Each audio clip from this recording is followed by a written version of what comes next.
Torej, divodikov monoksid oziroma H2O oziroma voda ima v bistvu poglaviten pomen v našem življenju. Od nje smo odvisni tako mi, kot rastline, živali in tudi mikroorganizmi. Brez vode ne bi bilo življenja.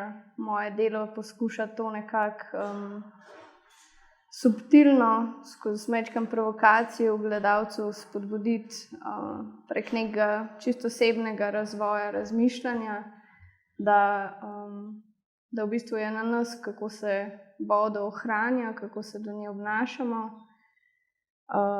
Ne samo voda sama, ampak njena kvaliteta je nekako tako, določa tudi standard življenja. Skratka, brez nje bi zelo težko delali karkoli, kar nas veseli.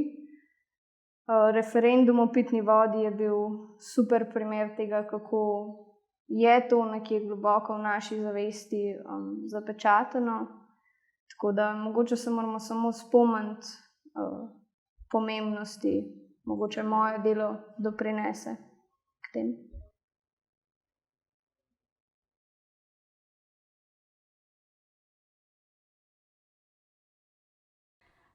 My installation na Potek domu, or On the Way Home, represents analysis of personal migration experiences, starting from the hometown in Siberia, represented by the very cold and smoky atmosphere, and following by the Chile experiences, which were very bright but short, and at the end by the experiences in Slovenia, which were also the age transition from young teenage from an adult, and therefore the focus is more on the social aspects rather than the atmosphere and the environment.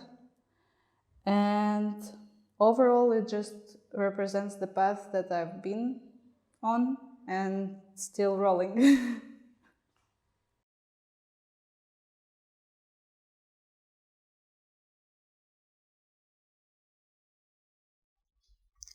Glavni vzrok za nasilje vidim v družbeni ureditvi. Ta temelji na neenakomerni porazdelitvi moči, stereotipih in tradiciji. V svojem raziskovanju se osredotoča na nasilje nad nežnejšim spolom. Najbolj prikrito obliko nasilja, ki generira nasilneže, kot tudi žrtve, in je v naši družbi še kako prisotno. Odpraviti. Najprej ga moramo znati prepoznati. Nasilje se lahko zmanjša, je pa iluzorno pričakovati, da bo izginilo.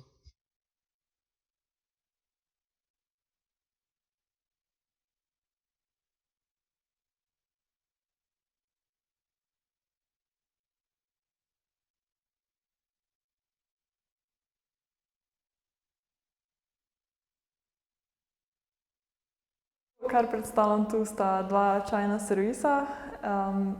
Prihajata oba iz Kitajske in sta za čajna obreda gongfuča in listi v čajni skodelici.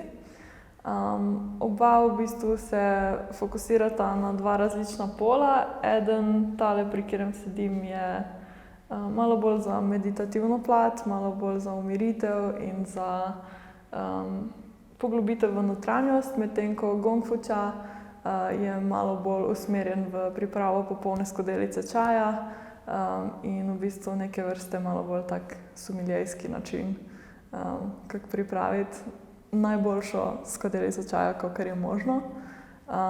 Tako da skupaj tvorita eno harmonijo nekako enega balansa, kako uskladiti oba ta pola. Zakaj sem se odločila to, je bilo v bistvu kar spontano. Izhodiščna tema intima je bila nam dana in iz tega sem nekako želela izvesti uporaben predmet. In zdi se mi, da čajni obred kot tak lahko nudi lepo priložnost, kako si vzeti v dnevu čas zase, kako si najti prostor in čas, da se posvetimo sami sebi.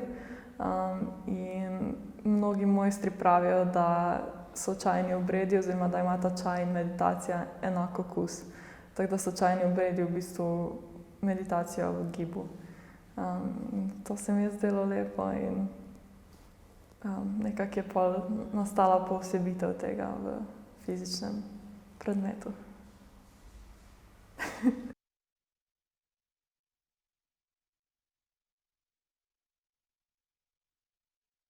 To je področje tistega najbolj skrivnega, očem nevidnega. Poanta cela je z vsemi nivoji, ki so okoli nas.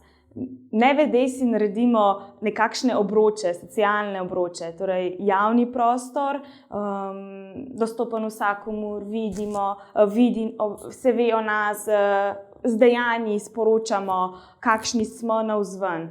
Nato se odločamo, koga bomo spustili malo bližje, torej tisti družabni prostor, kjer se ne samo zabavamo, imamo dobro, ampak vseeno tudi imamo neka bolj profesionalne pogovore in razmišljanja.